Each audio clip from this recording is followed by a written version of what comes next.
Mazmur 133 berkata, jika saudara dan saya hidup dalam kerukunan, Tuhan akan memerintahkan berkat-berkatnya tercurah. Let everything that has breath praise the Lord. Seperti minyak di kepala Harun yang kejanggut dan jubahnya turun, seperti embun di bukit Hermon mengalir ke bukit Sion. Sebab kesanalah Allah meminta agar berkat-berkatnya tercurah, serta memberikan anugerah hidup selama-lamanya, serta memberikan anugerah hidup selama-lamanya, serta memberikan anugerah hidup selama-lamanya.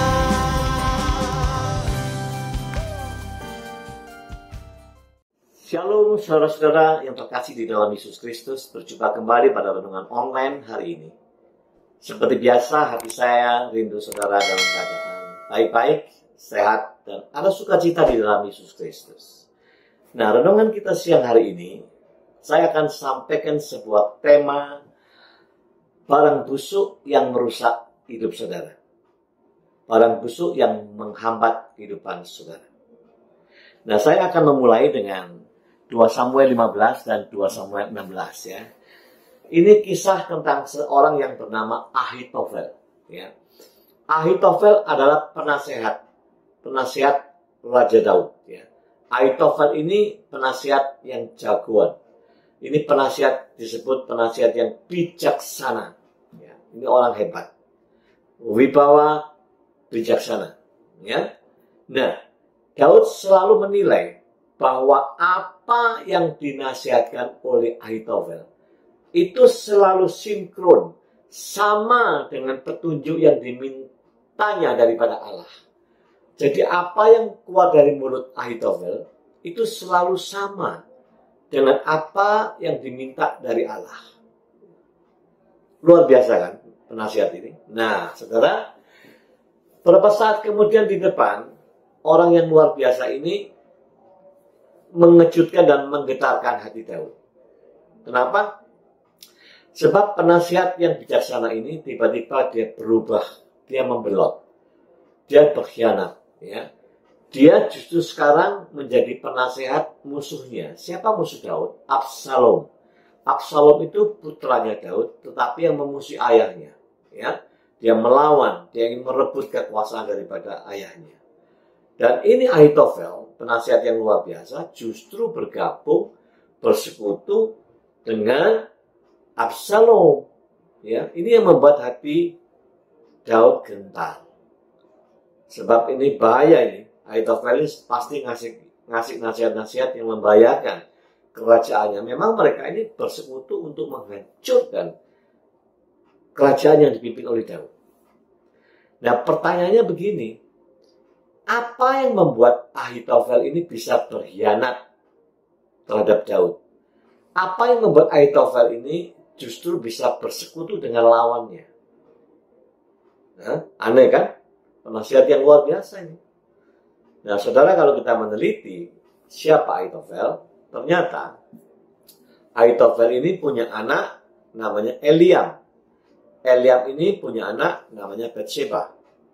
Batsheba punya suami Uria. Suaminya ini diatur oleh Daud supaya pergi berperang, supaya mati. Kenapa? Karena Daud punya hati kepada Batsheba, sehingga diselingkuhi. Ya. Dan peristiwa perselingkuhan ini, Ahitofel sebagai kakek, dia melihat. Nah, rupanya diam-diam ini Ahitofel dendam, ya, terus disimpan. Jadi ada semacam kepahitan yang dipelihara. Hati-hati terhadap kepahitan. Jangan pernah main-main terhadap kepahitan. Iblis pandai sekali. Iblis itu menyamarkan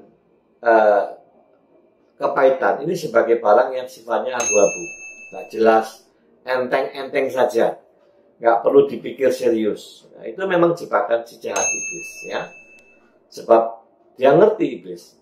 Kau boleh aktif ke gereja, kau boleh aktif pelayanan, kau boleh terus melakukan apa yang dikerjakan di dalam gerejamu.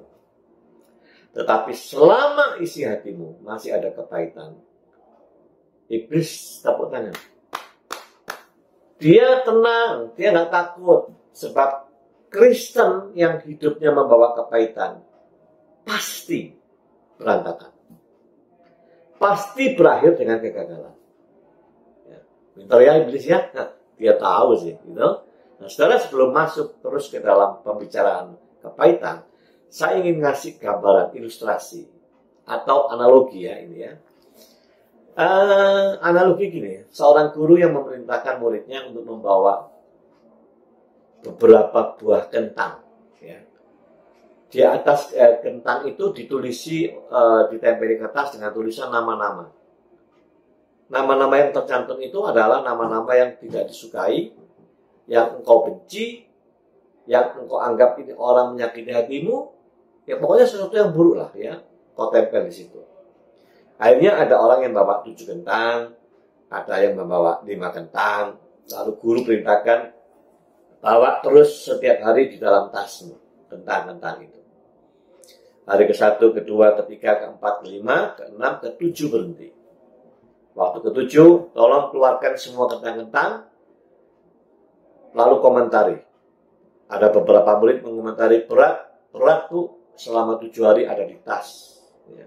Teman yang lain mengomentari, bukan cuma berat, tetapi ada bau busuk yang menyengat, yang menyesakkan dada. Ya, dan ini beban. Saudara perhatikan, kepahitan itu gambarnya seperti ini. Seperti kentang busuk.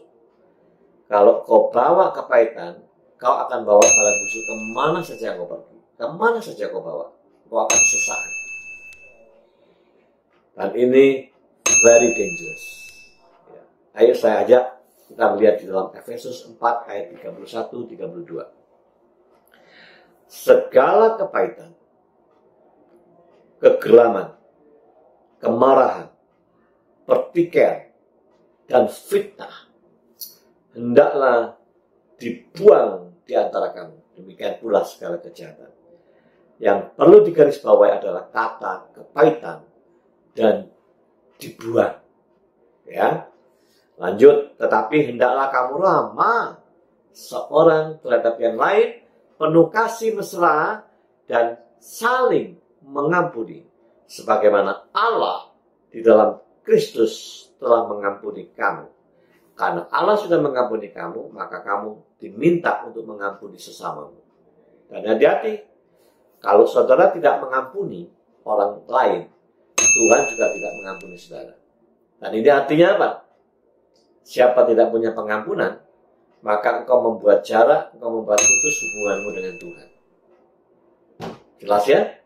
Maka dari itulah iblis senang sekali kalau ada kepahitan di dalam hati, terutama orang-orang percaya Kristus. Sebab iblis ngerti, sekali lagi, kalau terus dipelihara, engkau akan menjadi Kristen yang berantakan, Kristen yang gagal. Ya? Nah, saudaraku, bicara tentang dihakimi, menghakimi, ini selalu ada dua pihak. Ya.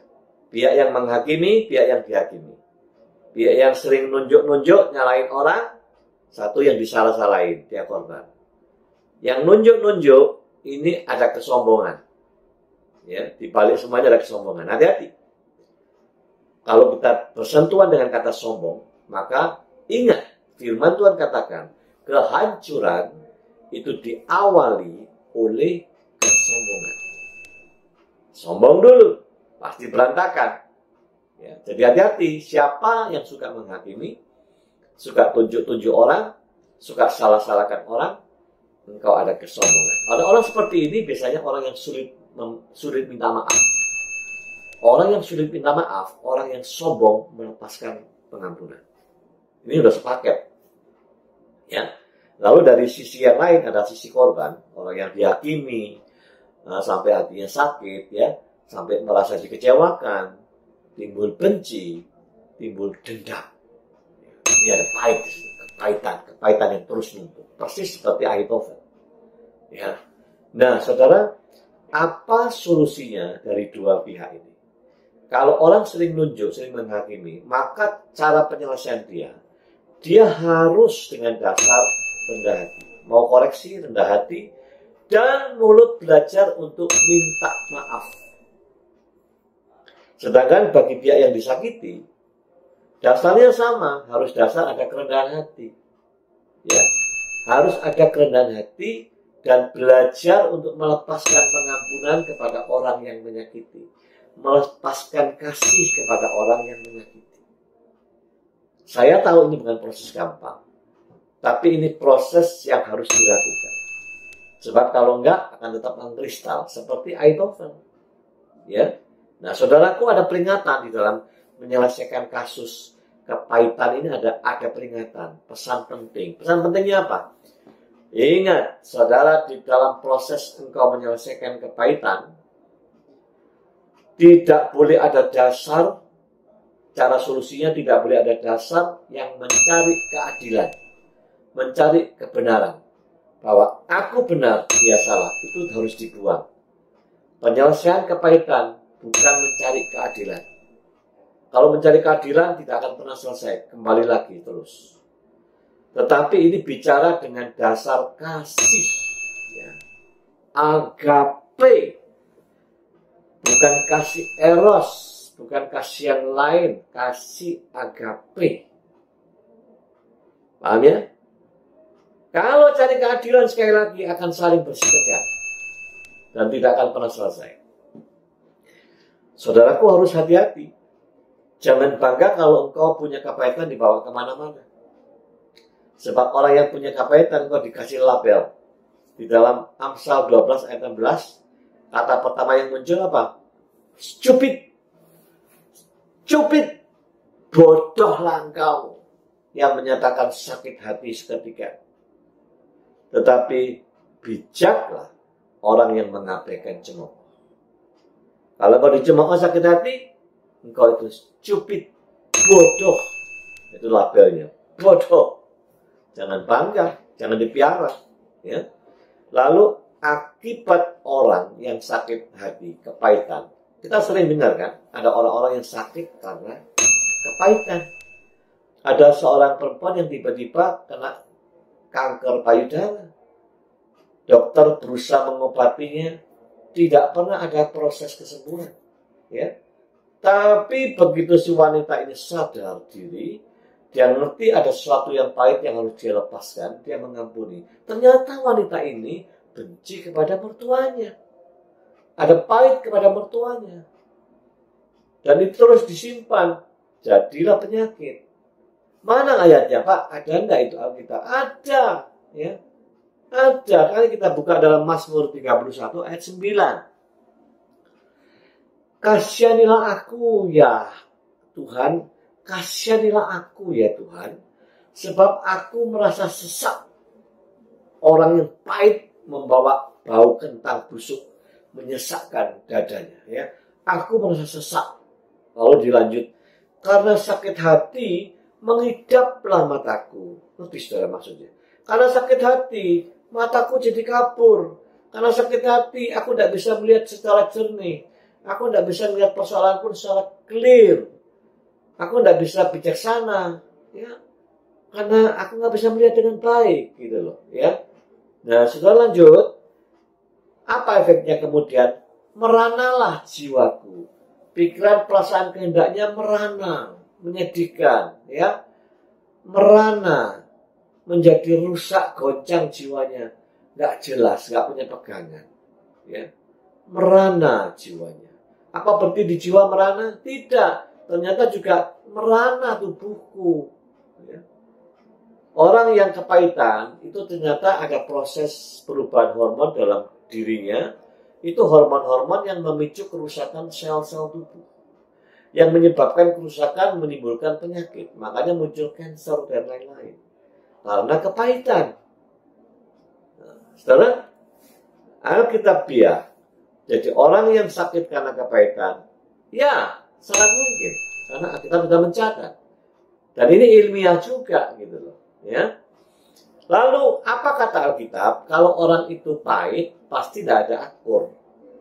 Kalau orang itu pahit, pasti ada benci, ada keretakan. Ya. Nah, firman Tuhan katakan dalam 2 Timotius 2 ayat 23-24. Hindari soal-soal yang dicari-cari, yang bodoh dan tidak layak. Engkau tahu bahwa soal-soal itu menimbulkan pertengkaran. Sedangkan seorang hamba Tuhan. Siapa hamba Tuhan? Saya dan saudara, orang-orang yang percaya Kristus. Engkau hamba Tuhan. Hamba Tuhan tidak boleh bertengkar, tapi harus ramah. Nih ya. Jadi kalau ada 2 orang hamba Tuhan, 2 orang Kristen bertikai bertengkar, siapa yang benar? Sudah tidak bicara siapa yang benar. Dua-duanya salah. Ya. Karena apa? Kalau salah satu aja tidak merespon, salah satu tidak menanggapi, maka tidak akan terjadi pertikaian. Tidak akan.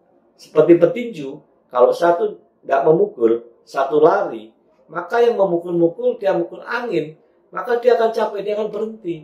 Tidak terjadi pertandingan tinju. Gitu. Jadi maaf ya, orang Kristen yang bertikai, apalagi berkepanjangan tidak selesai, dua-duanya salah, dosa di mata Tuhan. Saudara, banyak orang mengatakan, aku sudah mengampuni seseorang, Pak. Ya, aku sudah mengampuni. Tetapi faktanya begitu ketemu dia, maka hatinya berat, sesat napasnya. Masih ada dongkol benci. Itu artinya engkau belum melakukan pemberesan. Engkau belum melepaskan pengampunan. Belum melepaskan kasih. Hidupmu dalam bahaya. Ya. Tuhan ingin lepaskan kasih. Jangan cari lagi keadilan benar salah. Tidak boleh. Ya. Ingat ya. Iblis tujuannya memecah belah, pertikaian, hancur. Itu tujuan iblis. Dan itu ada di dalam kepahitan. Peluang itu ada di dalam kepahitan. Nah, apa maunya Tuhan? Nah, ini maunya Tuhan. Ya, Mazmur 133 ayat 1-3. Nyanyian Syiar Daud diawali dengan kata, sungguh alangkah baiknya dan indahnya apabila saudara-saudara diam bersama dengan rukun, guyub. Saudara-saudara akur, ada kerukunan. Ya.